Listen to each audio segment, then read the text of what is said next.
मिश्रित द्विघात समीकरण का जब हमको मूल निकालना रहेगा तो प्यारे बच्चों, मिश्रित द्विघात समीकरण का मूल निकालने की भी दो विधियां होती है। सबसे पहली विधि है गुणनखंड विधि। कोई भी समीकरण दिया हुआ रहेगा, आपको करना क्या है, आपको सीधे सीधे उसका गुणनखंड कर देना है। शुद्ध द्विघात समीकरण में गुणनखंड करते थे तो ए स्क्वायर माइनस बी स्क्वायर लगाते थे, ए प्लस बी ए माइनस बी लगाते थे, वर्गमूल विधि द्वारा बनाते थे। लेकिन यहाँ पे क्या करना है, मिश्रित द्विघात समीकरण में आप गुणनखंड कर देंगे, या वर्ग पूरा करके यदि बनाना रहे दूसरी मेथड है तो उसमें आप ए प्लस बी का होल स्क्वायर बराबर जो होता है A square plus 2ab plus B square, इस तरह से उसको सजा लेंगे। आपको ढेर सारा सवाल मिलेगा, वर्ग पूरा करके द्विघात समीकरण बनाइए। ठीक है, तो सबसे पहले हम लोग देखते हैं कि गुणनखंड विधि से द्विघात समीकरण को कैसे हल करेंगे, वह भी कौन सा द्विघात समीकरण को, मिश्रित द्विघात समीकरण को। तो एक एग्जाम्पल के माध्यम से समझिए, इसका एक एग्जाम्पल आपको हम दे रहे हैं, ध्यान दीजिएगा। इसका हमको हल करना है, गुणनखंड विधि से हल करना है। तो जैसे गुणनखंड तुम लोग जानते हो बनाना, उसी तरह से इसको करना है। तो गुणनखंड बनाने के लिए आप लोग तो सभी बच्चे जानते हैं, लेकिन आज एक बार फिर से सीख लीजिए बढ़िया से। यदि कुछ नियम वगैरह भूले होंगे तो याद आ जाएगा। प्यारे बच्चों देखिए, सबसे पहले हमको करना क्या होता है, ध्यान दीजिएगा। यह हो गया पहला पद, यह हो गया दूसरा पद और यह हो गया तीसरा पद, है ना। तो पहला पद को तीसरा पद से गुना कर देंगे, तो यहाँ 7x स्क्वायर को 4 से गुना कर देंगे। यहाँ माइनस है तो क्या होगा बाबू, -4 7 चौके 28, -28x स्क्वायर होगा, -28x स्क्वायर। अब क्या करना है, ये दूसरा पद बीच वाला जो है, इस बीच वाले को खंड करना है। इस बीच वाले को क्या करना है, खंड करना है। तो खंड करने में क्या करना होता है, या तो यह 3x को हमको जोड़ करके पुराना होता है या घटा करके पुराना होता है। लेकिन वह दोनों संख्या ऐसा होना चाहिए कि उसको यदि गुना करें तो 28 हो जाए। यही टेक्निक है गुणनखंड बनाने का, तो यही टेक्निक है, 28 हो जाए। अब प्यारे बच्चों, अब देखिए तो किस किस पहरा में 28 है, 7 में है, 4 में है, 14 में है, किस किस में है थोड़ा सा बोलिए तो। 4 से पहले भी है किसी में, 2 में हो सकता है, तो 2 में है तो 2 और 14 होगा, 14 दूनी 4 में हो सकता है तो कितना हो जाएगा, 7। उसके बाद और है बोलिए तो, और नहीं है, 28 4 में है, 7 4 में 7 में तो एक ही बात हो गया। अब तो 28 नहीं है किसी में, देखो दिमाग दौड़ा तो। 14 में 14 2 तो आइए गया, 14 2 आ ही गया। 28 में है, चलो तुम लोग का बात मान लेते हैं, 28 गुना 1 है ना। अब यहाँ पे देखिए चिन्ह क्या है, माइनस है। प्यारे बच्चों, यदि यहाँ चिन्ह माइनस है तो इसका मतलब है जो हम गुणनखंड लेंगे उसमें एक ठो प्लस होगा, एक ठो माइनस होगा, तब ना प्लस गुना माइनस करेंगे तो माइनस होगा। गुना में जब आप गुना करते हैं तो प्लस गुना माइनस बराबर माइनस होता है ना, तो इसका मतलब है या तो एक प्लस होगा या एक माइनस होगा। अब इसमें देखिए 7 कितना है, 14 दूनी 28 है, तो 14 में या तो 2 जोड़ेंगे या तो 2 घटाएंगे। तो 2 जोड़ेंगे तो 16 हो जाएगा, 2 घटाएंगे तो 12 हो जाएगा। लेकिन यहाँ पर तो 3 है, काम नहीं बन रहा है। अब क्या करेंगे, 7 और 4 को करेंगे, तो 7 में 4 जोड़ेंगे तो कितना होगा, 11, और 7 में 4 घटा देंगे तो कितना होगा, 3। अब लगता है कि बात बन गया, अब काम हो गया। नहीं, अब आप देखिए, अब यहाँ 2 बातें आ गई। हमको 4 और 7 लेना है, 4 और 7 लेना है। प्यारे बच्चों ध्यान दीजिएगा। अब इसमें एक चीज जो गलती आप लोग करते हैं या आप लोग से जहां गलती होने की संभावना है वह क्या है? अब 4 को प्लस लेना है या 4 को माइनस लेना है, 7 को प्लस लेना है या 7 को माइनस लेना है। एक बार सीखिए गुणनखंड, फिर से सीखिए। जानते हैं आप लोग बहुत अच्छे बच्चे हैं।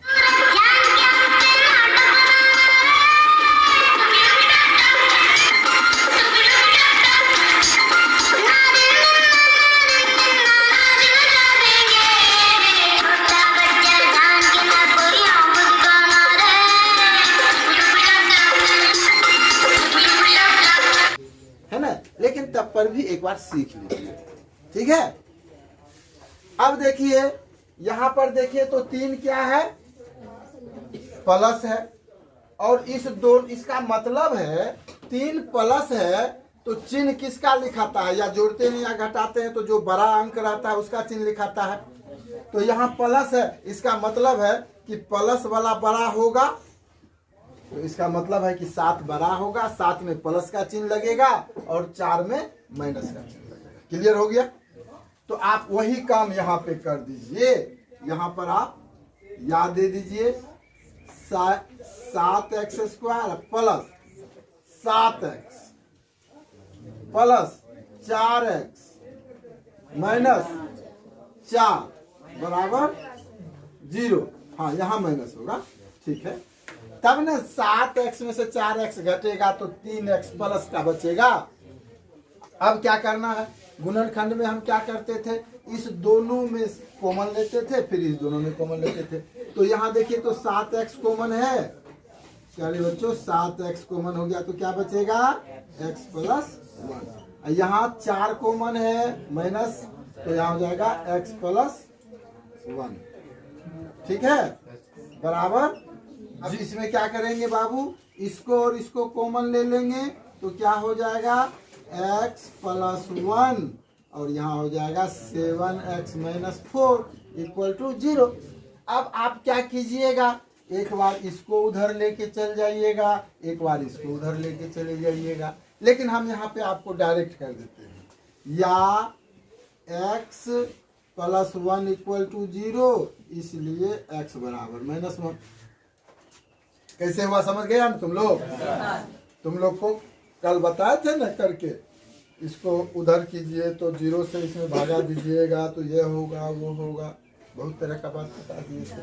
आप लोग कॉपी में यदि वैसे उस तरह से करेंगे तो और अच्छा है, ऐसे भी कर देंगे। आप फिर 7x माइनस 4 इक्वल टू 0, इसलिए x बराबर 7 उधर गया तो प्लस, सॉरी 4 उधर गया तो प्लस, 7 बटे में हो जाएगा तो 2 ठो मूल निकल जाएगा। एक मूल हो जाएगा आपका -1 और 4/7, यही आपका हो गया आंसर। बराबर -b प्लस माइनस √d बटे 2a। d को ही न कहते हैं b² - 4ac। तो उसी को हम लोग क्या कहते हैं? श्रीधराचार्य का नियम। दोनों तरफ a से भाग देने पर, तो दोनों तरफ a से भाग देंगे तो इसमें a से भागा देंगे तो x² हो जाएगा प्लस b बटे a x प्लस c बटे a इक्वल टू 0 में से भगा देंगे तो क्या हो जाएगा? 0 ही ना हो जाएगा। तो यदि दोनों तरफ हम a से भागा देते हैं तो ऐसा समीकरण बनेगा, समझिएगा बढ़िया से। b² बटे 4a² इस पक्ष में भी जोड़ेंगे और इधर भी जोड़ेंगे। तो जोड़ेंगे तो क्या आएगा? देखिए तो आपको आ जाएगा x² प्लस b बटे ax प्लस c बटे a प्लस b² बटे 4a² बराबर, इधर भी हो जाएगा b² बटे 4a²। ऐसा होगा। इसको b² बटे 4a को दोनों साइड जोड़ दिए, इधर भी जोड़ दिए और उधर भी जोड़ दिए। इतना जोड़ने से यह प्राप्त हो गया। अब आपको क्या करना है, देखिए ध्यान दीजिएगा, तो जो है इसको आप इस साइड लेके चले आइए, तो आप देखेंगे एक्स स्क्वायर प्लस बी बटे ए एक्स प्लस बी स्क्वायर बटे 4a स्क्वायर बराबर बी स्क्वायर बटे 4a स्क्वायर माइनस सी बटे ए। ये सी बटे ए प्लस था, उधर गया तो क्या हो गया, माइनस हो गया, इंटू एक्स इंटू बी बटे 2a। अब देखिए 2ab, बी के जगह क्या आ गया 2, अब यह 2 और यह 2 कट गया तो b बटे ए एक्स हो गया। अब इसी के बगल में b के जगह यहाँ देखिए बी स्क्वायर बटे 4a स्क्वायर है, तो इसको लिख सकते हैं b बटे 2a का होल स्क्वायर, लिख सकते हैं। इसको होल स्क्वायर करेंगे तो उतना हो जाएगा। अब देखिए, अब यहाँ पे क्या करना है, इसको भिन्न के जोड़ के तरह आप जब जोड़ेंगे तो 4a स्क्वायर कॉमन हो जाएगा। इस दोनों में एलसीएम लेंगे ना, एलसीएम 4a स्क्वायर होगा, तब यहाँ पर करेंगे तो हो जाएगा B square minus A cut गया तो 4a, सी बच गया तो 4ac हैं। A square plus 2ab plus B square को लिख सकते हैं एक्स प्लस बी बटे 2a का होल स्क्वायर। देखिए तो a प्लस बी के होल स्क्वायर पर यदि सेट किए हुए हैं इसको, तो a स्क्वायर प्लस 2ab और प्लस बी स्क्वायर हुआ, तो इसको लिख सकते हैं a प्लस बी बटे 2a का होल स्क्वायर लिख सकते हैं ना, समझ रहे हो ना। अच्छा, अब देखिए बराबर इसको लिखेंगे बी स्क्वायर माइनस 4ac बटे 4a। अब बताइए, यह स्क्वायर यदि हटाते हैं, इस स्क्वायर को यदि हटा देंगे तो इधर रूट हो जाएगा ना, रूट होगा कि नहीं होगा। कल भी सिखाए आप लोगों को कि स्क्वायर जब इधर हटाएंगे तो उधर जाएगा तो रूट हो जाएगा। तो इसको आप लिख सकते हैं, देखिए तो x प्लस बी बटे 2a बराबर root under b square minus 4ac बटे, यहाँ स्क्वायर होगा जी 4a का स्क्वायर। ठीक है, अब देखिए प्यारे बच्चों ध्यान दीजिएगा, अब यहाँ पर x प्लस बी बटे 2a बराबर, अब देखिए तो 4a स्क्वायर को हम लिख सकते हैं, इसको लिख सकते हैं root b square minus 4ac बटे 2a, होगा नहीं होगा। अब यह जो है रूट है तो इसका मतलब है प्लस माइनस है, तो यहाँ भी प्लस माइनस होगा, होगा कि नहीं होगा, प्लस माइनस इतना होगा, होगा ना। तो अभी प्लस माइनस का काम आप रहने दीजिए, ठीक है, प्लस माइनस इतना हो गया। अब लिखेंगे या x बराबर इसको उधर लेके चले जाइए, तो यह हो जाएगा माइनस बी बटे 2a और plus minus root under b square minus 4ac बटे 2a होगा। अब 2a एलसीएम हो जाएगा, तो 2a एलसीएम लेंगे, थोड़ा सा इधर चले आते हैं, ठीक है, ध्यान दीजिएगा। तो यहाँ हो जाएगा आपका या x बराबर इसको 2a एलसीएम हो गया, हुआ ना, तो यहाँ उतर जाएगा minus b plus minus root b square minus 4ac होगा। अब देखिए तो x बराबर इतना हो गया, यही आपका हो गया सूत्र, समझ गए। इसी को आप लिख सकते हैं, इसलिए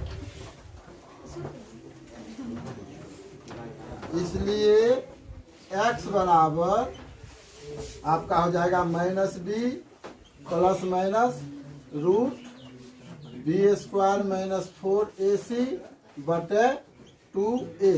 इसी को जो है हम लोग कहते हैं क्या चीज, धराचार, श्री धराचार का नियम। अल्फा यदि लेंगे, दो मूल होता है ना द्विघात समीकरण का, तो एक मूल को अल्फा यदि लेते हैं तो अल्फा में प्लस वाला को रखिएगा, minus b plus root b square minus 4ac बटे 2a।